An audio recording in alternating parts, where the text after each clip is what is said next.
Sungguh kudus Engkau Tuhan. Sebagaimana malaikat-Mu berseru, kudus, kudus, kuduslah Tuhan. Seluruh bumi penuh dengan kemuliaan. Boleh kita nyanyikan sekali lagi lagu ini. Katakan holy, holy, holy are you. Holy, holy, holy are you, Lord. Holy, holy, holy are you, Lord. The elders and angels bow, redeem, worship you now. Holy, holy, holy are you, Lord. Holy, holy, holy are you, Lord. Holy, holy, holy are you, Lord. The elders and angels bow, redeem, worship you now. Holy, holy, holy are you, Lord. Holy, holy, holy are you, Lord. Holy, holy, holy are you, Lord. Haleluya. Mulialah Engkau Tuhan. Kudus, kudus, kuduslah Engkau Tuhan. Kami bersyukur Bapa. Engkau yang telah memanggil kami, menyelamatkan kami, menguduskan kami bukan dengan kekuatan, bukan dengan kesalehan, bukan dengan usaha kami, tapi oleh karena kasih karunia-Mu Engkau menguduskan kami. Dan terima kasih kalau hari ini Engkau akan menyatakan juga firman-Mu kepada kami, menjadi makanan rohani bagi manusia batin kami. Dan kami akan tumbuh kuat menjadi orang-orang tebusan-Mu, orang-orang yang sudah Engkau selamatkan. Dan kuat di dalam perjalanan iman kami, dalam nama Yesus kami berdoa. Amin, haleluya, amin, amin. Silakan untuk saudara. Puji nama Tuhan, shalom. Selamat sore, terima kasih. Amin. Baik, saudara-saudara, hari ini kita akan berbicara melanjutkan pemberitaan firman kita yang saya beri judul Kehidupan Doa yang Menyenangkan Kristus.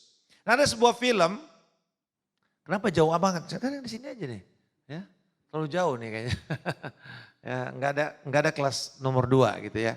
Oh ya, saudara tadi mungkin belum terlalu jelas diumumkan bahwa kita ada Natal tanggal 17 Desember, hari Minggu. Ya, 17 Desember, hari Minggu di sini. Ya, jadi kita akan mulai jam 5 sore, nah setelah itu nanti akan ada ramah tamah. Jadi akan ada makan malam bersama, kita bersekutu bersama-sama. Jadi undang teman-teman, undang juga keluarga, kita akan bisa merayakan bersama-sama kedatangan Yesus Kristus pertama sekali sebagai manusia dan juga untuk memberikan kabar baik kepada kita semua yang percaya. Amin. Ya, jadi tanggal 17 hari Minggu. Jadi kita tidak ada ibadah Sabtu sepanjang bulan Desember, cuma ada satu kali pada tanggal 17 pada hari Minggu. Baik. Hari ini kita akan melihat firman Tuhan dari Efesus pasal yang ketiga ayat 14 sampai dengan ke-21 yaitu tentang doa. Nah, saudara-saudara, satu film, mungkin saudara pernah nonton film ini ya, yaitu filmnya namanya Gravity. Ya, Sandra Bullock. Ya, Sandra Bullock pernah sama si George Clooney ya. Mereka ini dua orang astronot lagi lagi melakukan eksperimen di luar gitu ya. Terus tiba-tiba ada sebuah serpihan dari satelit atau pesawat ruang angkasa Rusia yang bentur lalu kemudian terjadi kecelakaan. Dan di situ lalu film itu tentang bagaimana Sandra Bullock ini bertahan hidup. Tetapi ada satu yang menarik, dia bilang begini, aku akan mati. Ya tapi semua orang juga mati gitu ya. Iya, tapi aku akan mati hari ini. Dan tidak ada yang menangisi aku. Tidak ada yang menangisi jiwaku karena dia akan lenyap di angkasa gitu kan. Dia nggak bisa balik, nggak ada abunya, ya, nggak ada tubuhnya, jasadnya yang bisa ditangisin, yang bisa dikubur, hilang aja begitu di angkasa. Lalu dia mengatakan, aku mati. Dan dia bilang, aku nggak pernah berdoa. Nggak ada yang pernah mengajarkan aku bagaimana berdoa. Nah ini menarik saudara. Wah ini kayaknya sutradaranya mau bilang sama gereja. Gereja seringkali lupa mengajarkan jemaatnya bagaimana berdoa. Seringkali kita berpikir, ya kamu udah tahu dong harusnya orang Kristen berdoa. Tapi ternyata untuk berdoa pun murid-murid saja Yesus bilang apa? Murid-muridnya, Yesus ajarkan kami berdoa. Jadi saudara, hari ini kita akan belajar bagaimana berdoa dan bagaimana berdoa yang menyenangkan Kristus. Karena ada doa yang Tuhan tidak terima. Contoh, saudara lihat waktu di Injil ada orang Farisi, dia berdoa, oh Tuhan, aku tidak seperti si pemungut cukai itu. Aku sudah kasih persembahan, aku tidak berbuat jahat, aku tidak menipu di dalam usahaku. Aku orang benar. Dan kemudian Yesus bilang gini, lihat nggak itu orang? Dia sudah dapat upahnya di sini. Dia nggak ada upahnya di sorga. Tuhan tidak terima doa kayak gini. Sementara ada orang di pojok belakang sana. Seorang pemungut cukai.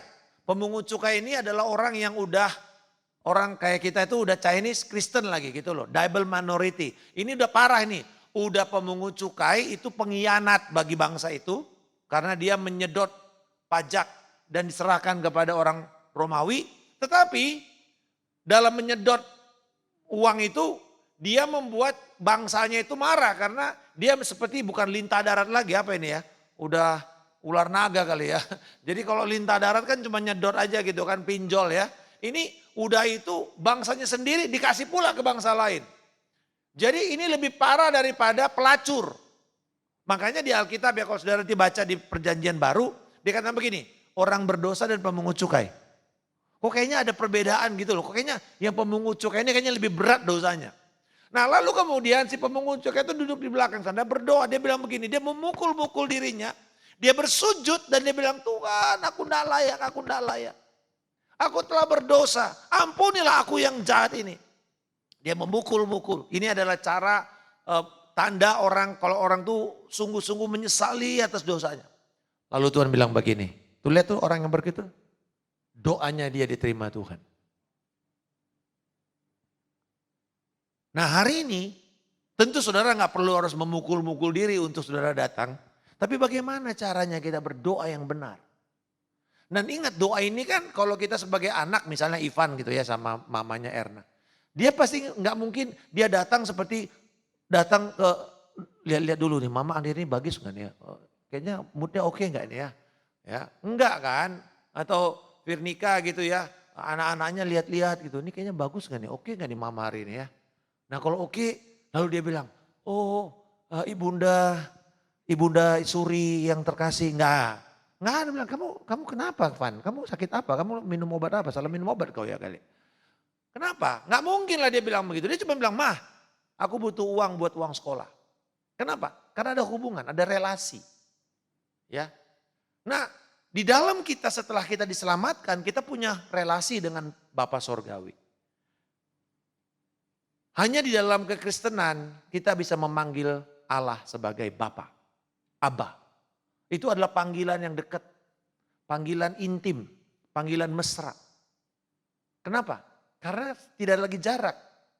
Terakhir saya berkhotbah mengatakan tidak lagi jarak antara kita dengan Allah. Karena Kristus telah memberikan darahnya untuk membuat kita bisa mendekat. Nah, bagaimana caranya? Rasul Paulus memberikan bagaimana cara berdoa yang berkenan kepada Kristus. Yang pertama, dia bilang begini. Oke, Pak, aku ini aja operate ya. Mari kita lihat dikatakan itulah sebabnya aku sujud kepada Bapa. Sujud kepada Bapa. Yang daripadanya semua keluarga, semua turunan di dalam sorga dan di atas bumi menerima namanya. Sikap sujud Nah ini penting. Gini loh, banyak postur berdoa. Postur berdoa itu ada yang berdiri, angkat tangan, ada yang jalan-jalan. Ya saya mungkin lebih senang kalau doa itu sambil jalan. Karena kalau duduk kadang-kadang konsentrasi bisa hilang. Tapi kadang-kadang berdiri, kadang-kadang duduk. Tetapi kenapa tiba-tiba Paulus bilang aku sujud? Kata sujud ini sebenarnya memperlihatkan sebuah sikap merendahkan hati. Ini sikap kerendahan hati. Humble. Ya, sikap kerendahan hati. Aku sujud. Nah, ketika kita mengatakan aku sujud kepada Bapa, apa yang bisa kita lihat di sini? Seperti apakah sikap sujud? Apakah harus saudara sujud-sujud? Silakan juga. Kalau saudara mau sujud ya nggak apa-apa juga, nggak dilarang. Ya, kalau mau saudara sujud nggak dilarang kok. Tetapi sebenarnya apa yang dimaksud dengan kamu sujud kepada Bapa? Ini loh. Karena kenapa? Orang boleh sujud ya, tapi hatinya enggak. Nggak ada gunanya. Nah kita akan berbicara mengenai sikap. Bagaimana sikap kerendahan hati? Ada 3 yang digambarkan. Pertama, kalau kita berdoa, sikap kerendahan hati itu ditunjukkan dengan bersyukur. Sama-sama katakan bersyukur. Nah bersyukur. Bersyukur. Ya, bersyukur adalah tanda paling otentik seorang Kristen. Gak perlu pakai salib. Ya gak perlu, bukannya gak perlu. Kalau saudara mau boleh, enggak juga gak apa-apa. Tapi bukan itu tandanya kamu Kristen.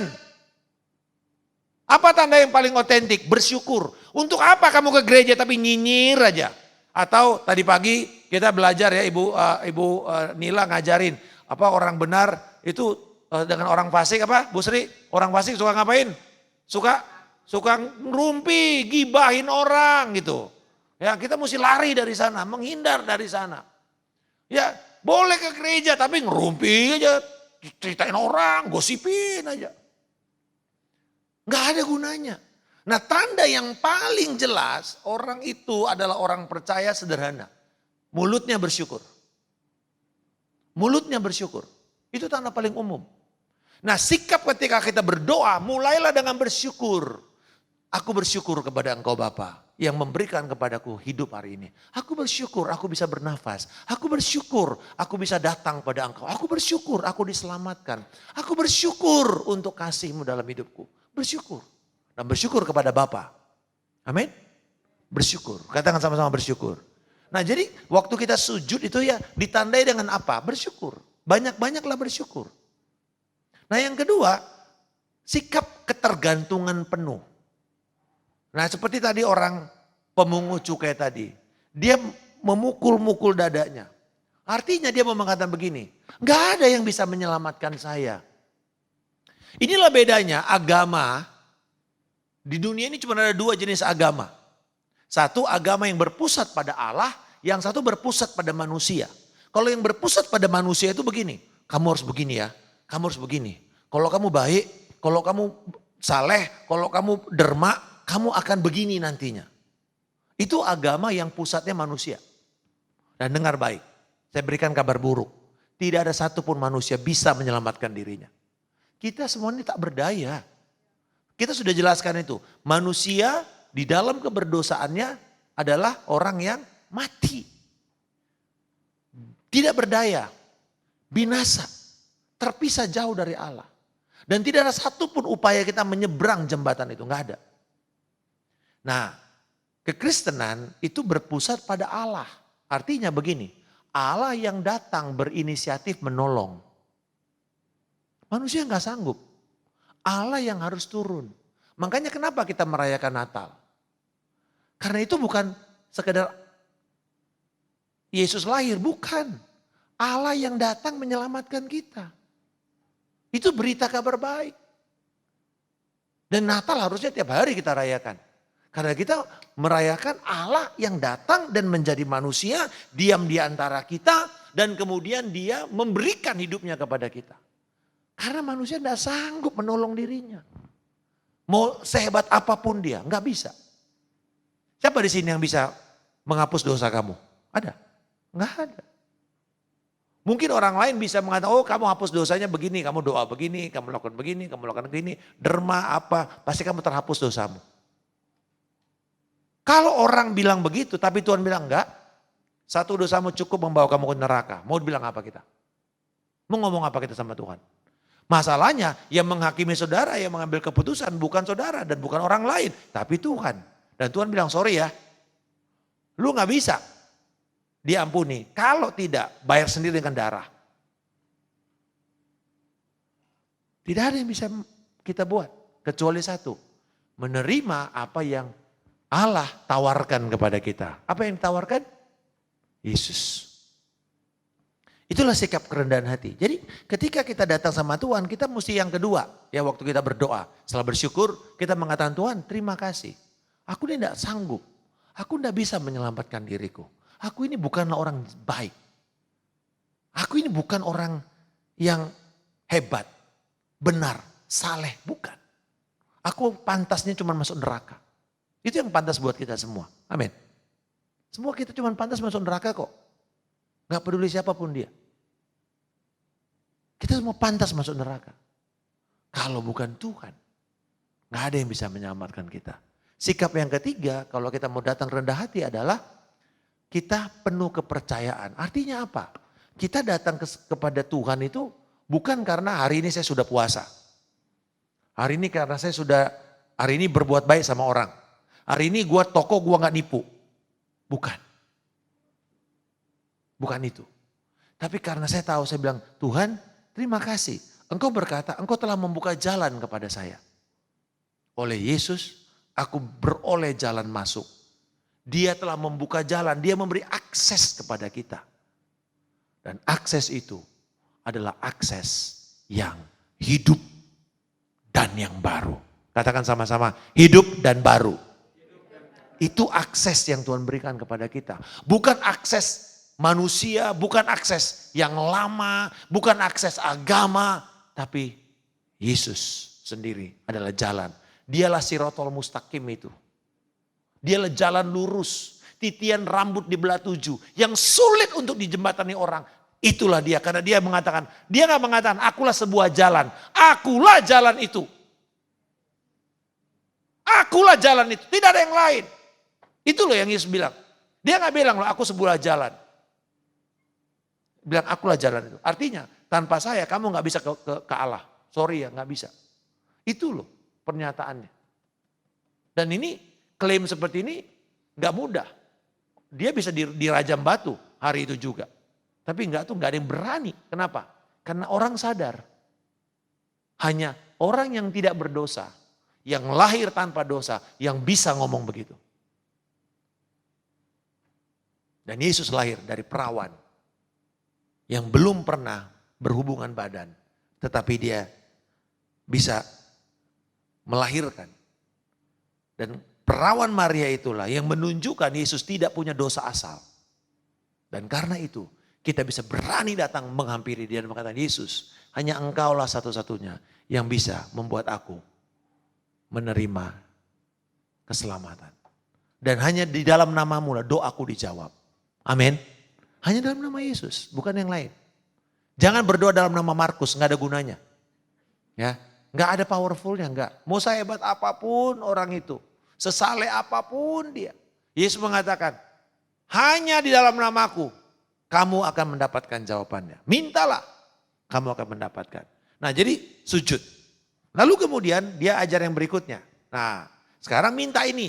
Kalau kamu sudah hidup dengan doa, sikap doa kerendahan hati, maka yang kedua sekarang. Hiduplah doalah dengan doa untuk ini. Minta ini dulu. Hidup, kuasa, dan kasih. Penuh kuasa, penuh kasih. Itu yang Tuhan mau kita doakan. Jadi jangan doakan dulu, Tuhan, gak salah kita berdoa untuk beras. Kita berdoa untuk usaha kita maju, lancar. Gak salah dengan itu. Tetapi sebelum kita datang dan minta itu, Yesus bilang, datanglah kerajaanmu, jadilah kehendakmu. Di bumi seperti di sorga. Apa? Nanti kan baru berilah kami makanan kan? Ya kan? Baru kita bicara mengenai kebutuhan kan? Yang pertama kita minta dulu kerajaan Allah. Kebenarannya datang. Yesus bilang, Kepada orang yang khawatir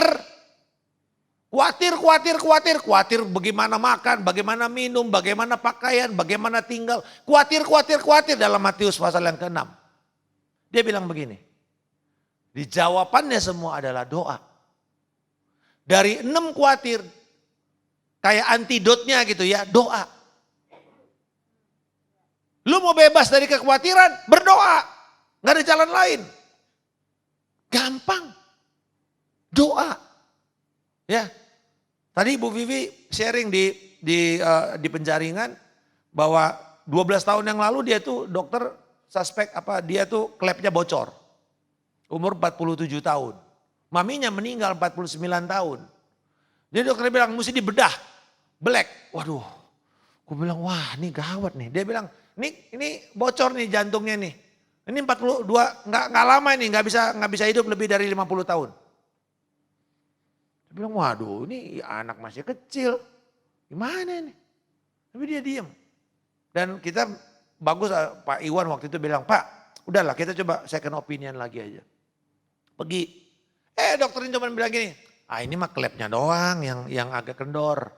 Ya MPV namanya. Klepnya doang, gak apa-apa kok itu Pak, dia bilang. Terus gimana? Udah, berdoa aja, pasti panjang umur. Terus panjang umur.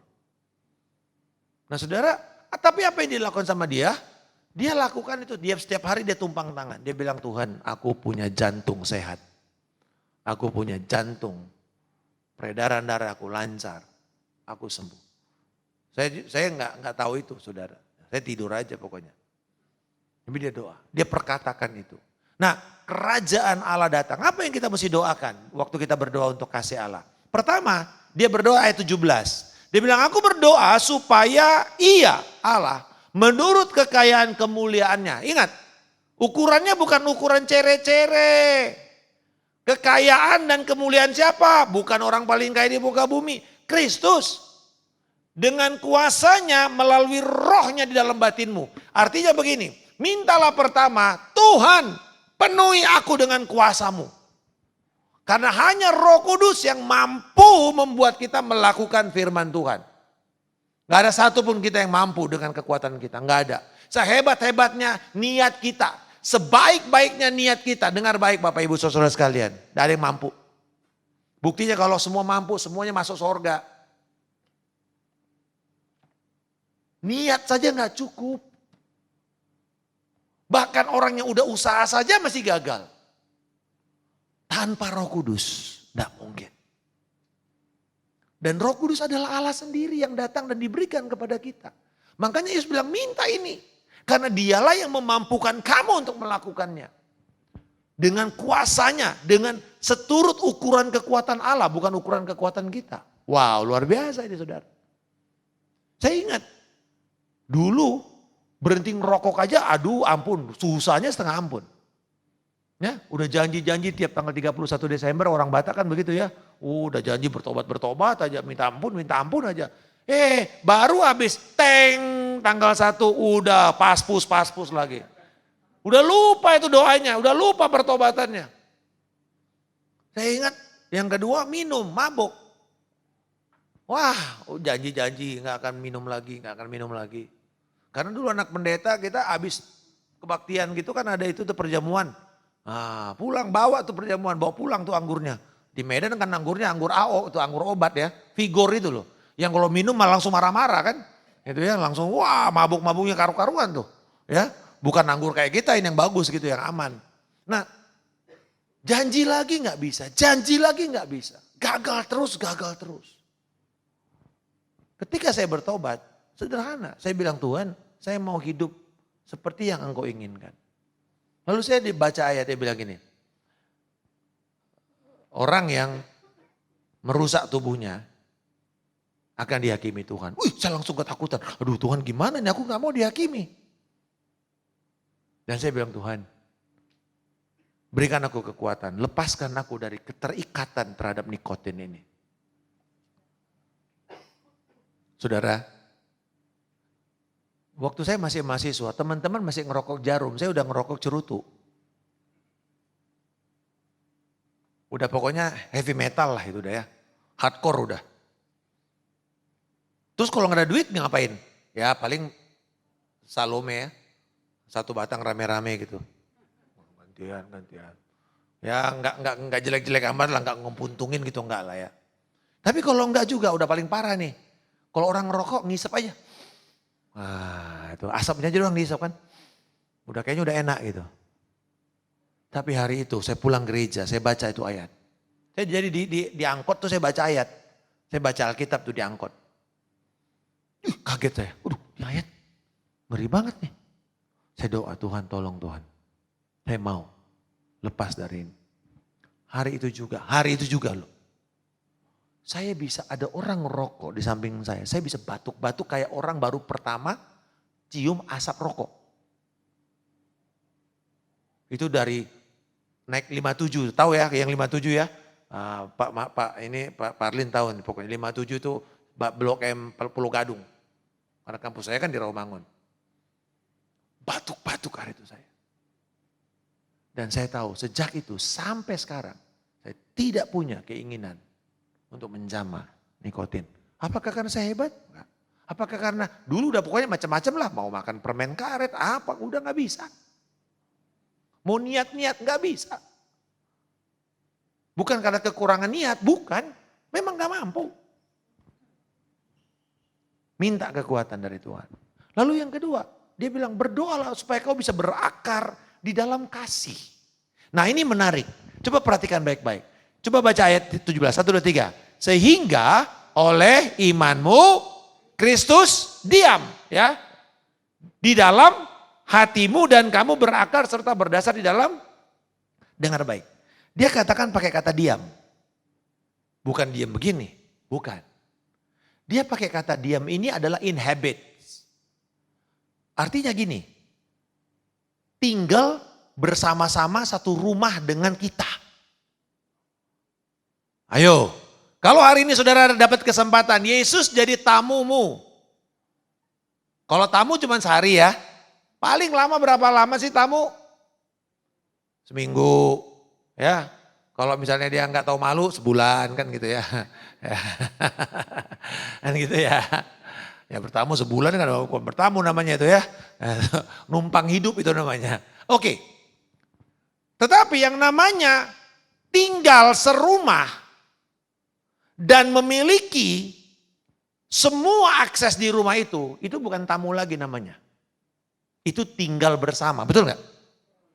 Nah, Yesus pakai kata itu. Paulus pakai kata itu. Mintalah supaya oleh imanmu Kristus menjadi tinggal satu rumah dengan kamu. Nah kalau satu rumah begini ya. Kalau saya misalnya ke rumahnya Pak Dar. Gak mungkin tiba-tiba saya bilang gini, Pak Dar ini kulkas ini gak bisa susunannya begini nih Pak Dar. Wah ini ada wine. Gak boleh Pak Dar. Pulangin, bawa ke Menteng. Nah gitu kan misalnya kan. Gitu.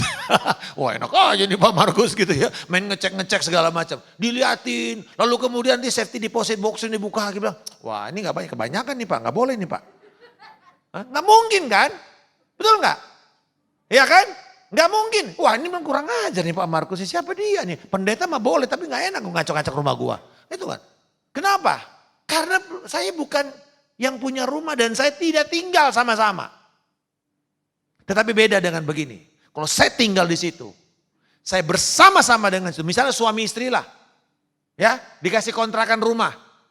Lalu kan apa yang terjadi? Ya dia berhak dong ngecat rumahnya, geganti segala. Kenapa? Karena dia akan tinggal di situ. Dia perbaiki rumahnya, dia lurusin semuanya. Kloset-kloset yang rusak dibenerin sama dia. Wah ini gak bisa begini nih, mesti pindahin ke sini nih. Kenapa? Sederhana. Kita akan tinggal bersama-sama. Saudara-saudara dengar baik. Bayangkan kalau Kristus tinggal sama hati saudara. Dia akan cek tempat belajarmu. Yaitu kepala kita ini. Apa isi kepala kita? Wah ini terlalu banyak nih bacaan-bacaan yang gak bener nih. Terus dia pergi ke ruang makan. Ya elah makanan lu begini terus nih. Kalau tahu tempe mah sehat Bu Sri. Kita juga mau. Wah ini terlalu enak, saking enaknya bikin penyakit. Nanti dia pergi lagi, dia pergi ke ruang tamu. Di ruang tamu kita bisa ngapain? Nonton kan, ngobrol-ngobrol kan. Dia bilang gini, tontonanmu ini ya Markus. Terus teman-temanmu itu loh. Wah, gak sehat. Bisa gak Yesus datang sama kita dan ngomong begitu? Paulus kalau bilang, kalau kamu berdoa, berdoalah seperti itu. Artinya dengan kata lain sederhana, apakah kita izinkan Yesus memerintah dalam hati kita? Yesus merubah cara berpikir kita. Setiap kali kita baca firman, Yesus datang ke ruang baca kita. Apa yang kamu baca Markus? Apa isi kepalamu? Apa sikap kamu yang salah? Mau gak kamu benerin itu? Bersedia gak kita mengatakan setiap kali kita dengar khotbah, setiap kali kita baca firman, setiap kali kita dengar lagu, aduh ini kok kayaknya hatiku gak seperti apa yang dikatakan oleh lagu ini ya. Jangan tolak lagunya, jangan tolak firmannya. Mari kita ubah hati kita. Dalam doa itu yang harusnya kita lakukan. Minta, Tuhan berdiamlah dalam diriku. Hari demi hari engkau akan kuduskan pikiranku. Sucikan, ya, sucikan pikiranku. Lalu kemudian yang ketiga, apa yang kita doakan lagi? Mintalah kuasa memahami kasih Kristus. Dia katakan, aku berdoa supaya engkau bersama-sama dengan semua orang-orang kudus, soalnya orang-orang percaya, dapat memahami, bisa ngerti betapa lebar, dalam, tinggi, luas. Artinya apa? Kasih Tuhan itu tidak ada batasnya. Pengampunan kita ada batasnya ya. Dia terus sakiti kita, emang cuman lu aja teman gua. Nggak teman juga nggak apa-apa. Karena kita terbatas. Tapi Kristus kasihnya tak terbatas. Tuhan, susah amat jadi orang Kristen kalau kayak gini Tuhan, suruh ngampunin. Memang gak bisa. Kecuali satu, minta kasih yang tak terbatas itu. Memampukan engkau dan bilang Tuhan, berikan perlebar hatiku Tuhan. Perlebar Tuhan. Terus terang ya jujur, berat saudara. Tadi saya waktu nyembah saya udah mau nangis, bilang Tuhan berat amat kayak gini caranya kalau hidup kayak gini. Capek banget rasanya pelayanan kayak gini. Tapi Tuhan bilang, cukuplah kasih karuniaku. Saya gak milih Tuhan. Saya gak milih. Tapi Tuhan bilang cukup. Berhenti kamu mengasihani dirimu. Hari ini sebelum saya berdiri di sini, saya masih bergumul tadi situ. Makanya sudah lihat saya duduk. Saya lagi bertobat. Karena saya bilang, Tuhan saya gak bisa. Gak bisa Tuhan. Berdiri berkhotbah dengan sikap hati yang gak benar. Tuhan saya gak bisa. Saya gak mau munafik. Tapi bukan berarti kemudian karena saya gak bisa lalu udah deh. Vi kamu khotbah aja. Gak juga dong. Gak boleh begitu. Apa yang bisa saya lakukan? Jujur sama Tuhan. Tuhan aku gak bisa. Jadi kalau hari ini saya bisa berdiri di sini. Itu cuma anugerah benar. Gak bisa. Nah saudara-saudara. Kita minta kasih Tuhan. Makanya setiap hari kalau saya jadi gembala itu saudara ya. Sebenarnya gak enak. Benar salah, gak benar apalagi. Ya, tapi saudara dia katakan gini. Tuhan minta kasih yang melampaui pengetahuanmu. Tiap hari doa saya cuma ini saudara. Sebagai gembala. Tuhan perluas hati saya. Supaya kalau orang datang dengan kesalahannya, saya masih bisa terima. Nggak ada ceritanya kayak SP1, SP2, SP3 out. Nah, berkali-kali mungkin orang tuh bisa salah. Tapi itu bilang Tuhan perluas hati saya. Perluas skema hati saya. Untuk orang bisa datang dengan segala kelemahannya. Itu sebabnya waktu kami mulai The Connection ini, Ibu Vivi dan saya sepakat satu hal ini. Love and acceptance. Kasih dan penerimaan. Kasih dan penerimaan. Kalau 15-16 tahun yang lalu saudara ketemu saya, gak mungkin saya bisa terima standar-standar seperti yang sekarang kita bisa izinkan. Gak mungkin. Kenapa?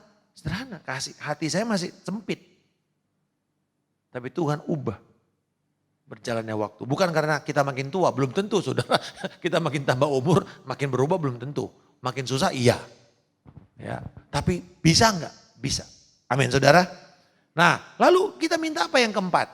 Mintalah kuasa mengalami kasih Allah. Nah tadi kan kuasa memahami kan? Sekarang kuasa mengalami. Nah ini lebih hebat. Tuhan, aku berdoa supaya kamu dipenuhi dalam seluruh kepenuhan Allah. Wow.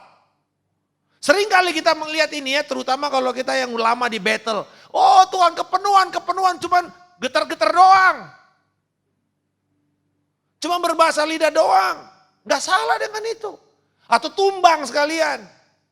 Lalu numpang tidur lama-lama dikit gitu di kebaktian. Mumpung AC kan gitu ya. Ya. Dikatakan apa? Kadang-kadang kita berpikir kepenuhan Allah itu cuma sekedar sesuatu yang spektakuler, bombastis. No. Ketika dia bilang kepenuhan Allah, lihat deh. Yang dapat melakukan jauh lebih banyak daripada apa yang kau bisa doakan dan pikirkan. Wah, artinya begini loh.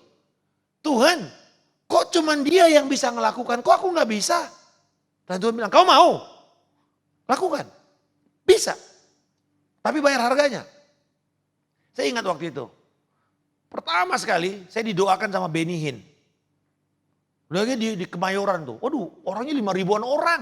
Saya bilang, aduh nggak bisa ya saya. Nggak mungkin lah saya bisa ke sana. Terus kemudian hari itu saya lagi sakit. Punggung saya ini sakit sekali. Duduk sakit, nunggu sakit. Aduh ini rasanya kayaknya nggak enak ini. Belakang saya back pain gitu. Lalu saya berdoa, lagi ibadah kan waktu kalau saudara pernah ini kebaktiannya Benny Hinn itu live ya. Aduh lama banget penyembahannya, lama sekali penyembahannya, bisa 1 jam penyembahan begitu. Udah berdiri sakit, duduk sakit, serba salah pokoknya. Hari itu saya bilang Tuhan, aku masih mau Tuhan kepenuhan-Mu. Tapi Tuhan badanku nih gak kuat nahannya, sembuhkan aku hari ini juga. Saudara tahu, tiba-tiba tuh seperti ada yang mengalir panas di sini. Segini, kok bisa? Gini, kok bisa? Gini, kok bisa? Tunduk, enak. Gini, enak. Terus gini, oh kok enak semuanya? Sebelumnya duduk salah, berdiri salah. Apa aja salah gitu loh. Saya bilang, aku sembuh. Lalu tiba-tiba Benny Hinn bilang ini, siapa yang tadi waktu penyembahan ngalamin sesuatu yang panas, maju ke depan. Wah sudah, gak ada urusan. Saya lari. Naik ke panggung. Udah dijaga semua sama bodyguard. Sebentar saudara, belum itu Pak Adri di sana itu Benny Hinn ya. Saya di sini saudara, langsung udah ketiduran udah. Sejak hari itu, hidup saya gak sama lagi. Dan saya punya keinginan untuk cari Tuhan. Puasa 4 hari, 5 hari. Hanya untuk mengerti firman. Sejak itu saya gak sama lagi. Saudara sederhana. Kepenuhan Allah itu bukan cuma sesuatu yang spektakuler. Tapi keinginan untuk mengalami apa yang dialami oleh banyak orang. Oh Tuhan, dia bisa sembuh. Aku masih sakit. Tuhan sama. Engkau Tuhan yang sama. Aku mau sembuh juga.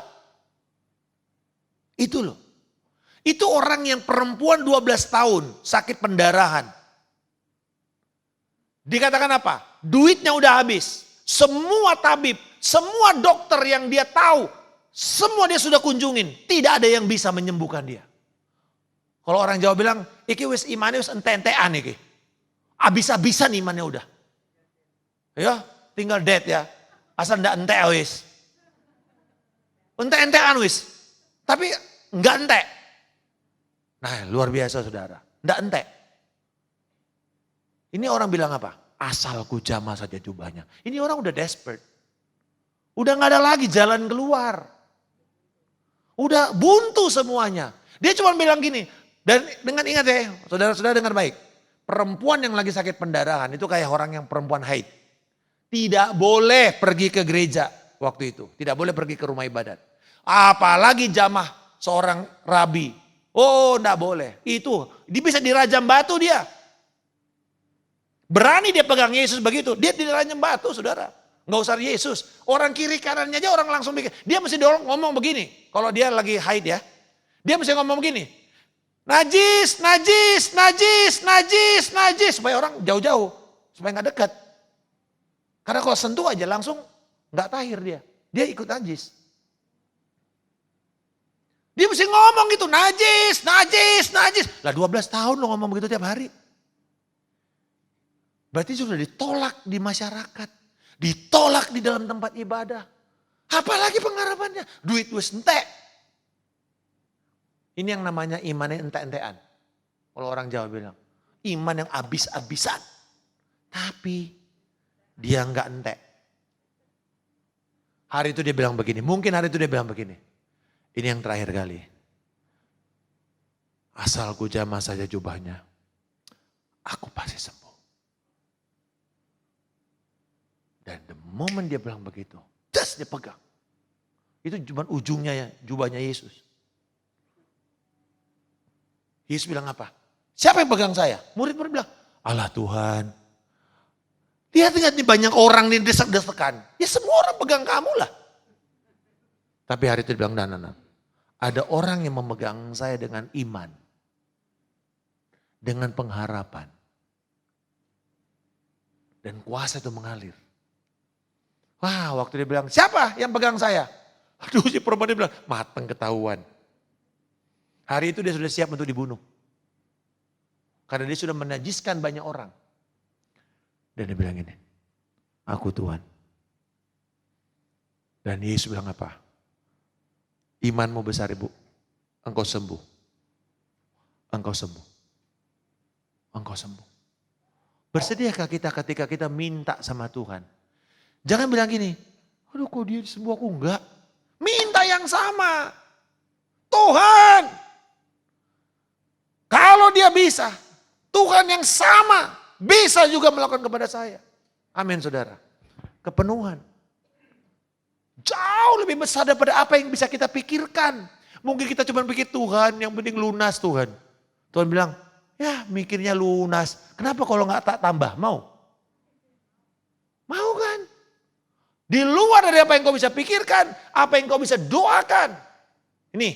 Dan bilang ternyata dari kuasa yang bekerja di dalam kita.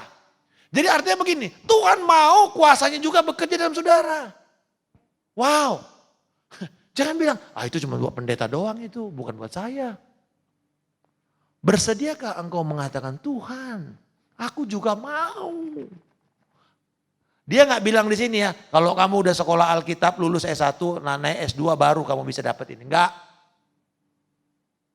Dia bilang apa? Yang ternyata dari imanmu. Bapak Ibu, maukah engkau minta sama Tuhan hari ini? Nah jadi doa kita tuh jadi doa yang enggak cuma fokus tuh diri kita saja. Tadi kita berdoa supaya penuh roh. Manusia berkobar-kobar. Yang kedua Yesus tinggal. Yesus berdiam di dalam pikiran kita. Yang ketiga kita paham akan kasih Tuhan. Hati kita jadi lebar. Bisa membuka diri untuk orang-orang datang dengan kelemahannya menerima. Kita terima. Yang keempat bukan cuma itu. Tapi Tuhan saya mau mengalami kasih-Mu. Selama ini saya cuma dengar orang tuh bisa mengampuni. Kok aku nggak bisa ya? Tapi Tuhan kemudian boom engkau bisa lakukan. Wah luar biasa itu kisah. Nah saudara setelah ini yang terakhir. Paulus mengatakan ayo kita berdoa supaya engkau berharap kepada Allah. Haleluya. Berharap. Apa itu saudara? Ayat 20 dan 21 dia katakan begini. Pak bantu Pak. Bantu ya. Ayo kita baca sama-sama ya.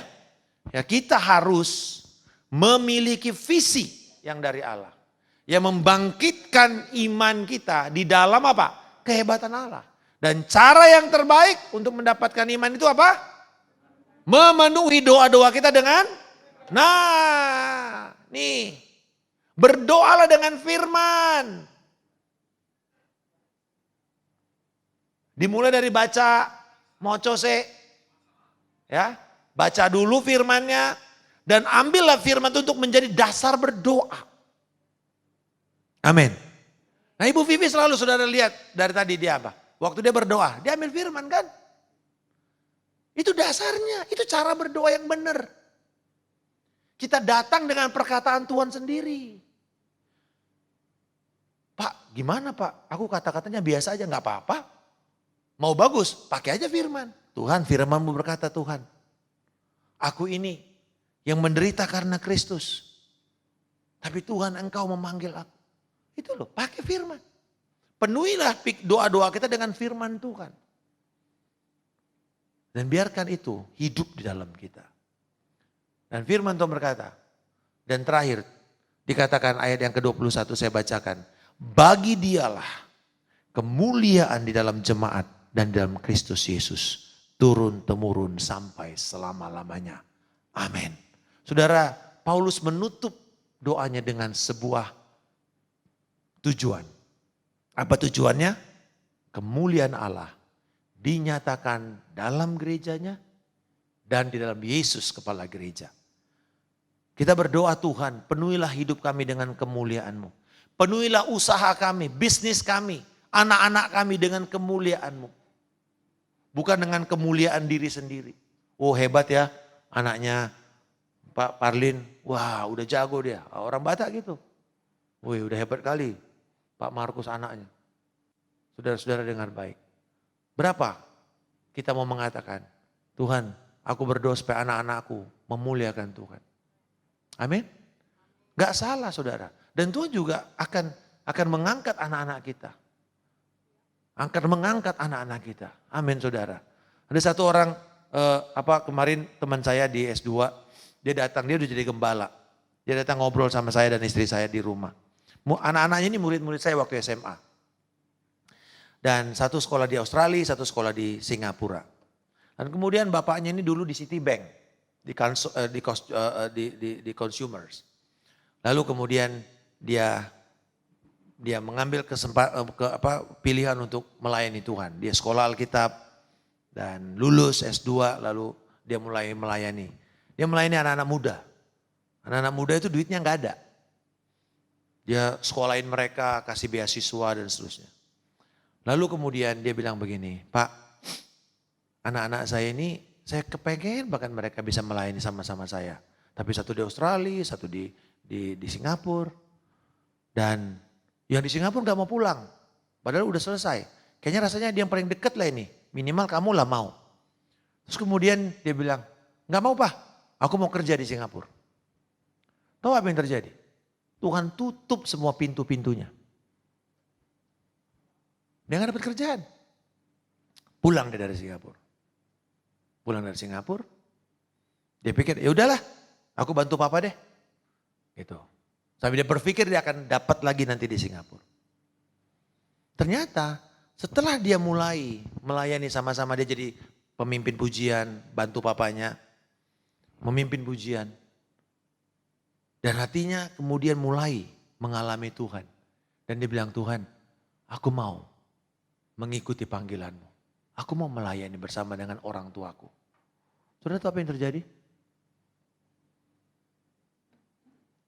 Semua perusahaan yang menutup tadi, tiba-tiba telepon dia. Kali ini dia bilang, kamu gak usah ke Singapura, kamu kerja dari Indonesia aja. Gajinya sama dengan Singapura. Haleluya, berikan kemuliaan kepada kita. Saudara, sampai akhirnya masih ada perusahaan yang masih bilang, bisa gak kamu ini? Akhirnya saudara dia di Indonesia, dia bisa kerja dengan 3 perusahaan. Tuhan bisa pelihara anak-anak kita. Kita mungkin berpikir bagaimana caranya anak saya bisa sekolah. Saya nggak punya pendapatan yang pasti. Tapi Tuhan sanggup untuk mencukupkan kebutuhan kita. Kalau kita mengatakan Tuhan tujuan saya adalah kemuliaan-Mu sendiri. Bukan yang lain. Dan kita berdoa supaya tujuan Yesus, tujuan Allah, kemuliaan Allah tinggal pada setiap saudara. Amin. Ini doa kita semua. Bahwa kemuliaan Tuhan akan ada di setiap pernikahan saudara. Anak-anak saudara. Bahkan juga semua keluarga saudara. Pekerjaan, usaha. Gak peduli usahanya mau yang paling sedikit. Ada seorang ibu di Ambon. Anak-anaknya semua lulus dari S1. Saya tanya, Mama, saya panggil orang Ambon, Mama kerja apa? Dia bilang, aduh anak, Mama itu kerjanya cuma tukang jual pisang goreng. Dan pisang goreng ini membuat anak-anak saya semua sekolah S1. Sudah tahu yang di Surabaya ada tukang bakpao? Cuman jual bapau toh. Anaknya semua sekolah di Amerika. Cuman jual bapau. Mau dibilang apa? Tapi dengar baik. Kalau Tuhan mau memberkati kita, kemuliaannya nyata, tidak ada satupun yang bisa menghalangi. Amin. Mintalah kepada Tuhan. Bersediakah engkau untuk mengatakan, Tuhan aku mau. Supaya engkau menyatakan dirimu kepadaku. Mari kita merespon firman ini, kita akan mengambil perjamuan kudus. Dan saya mau mengajak kita semua untuk bangkit berdiri. Haleluya. Terpujilah kau Tuhan. Kita nyanyikan sekali lagi keagunganmu. Ya, Pak. Ya. Sambil Asher mempersiapkan untuk membagikan perjamuan kudus bagi saudara yang tidak keberatan untuk menerima perjamuan kudus, silakan. Kalau tidak ada paksaan kepada setiap saudara. Ini adalah kita mengingat akan Kristus yang mati untuk kita.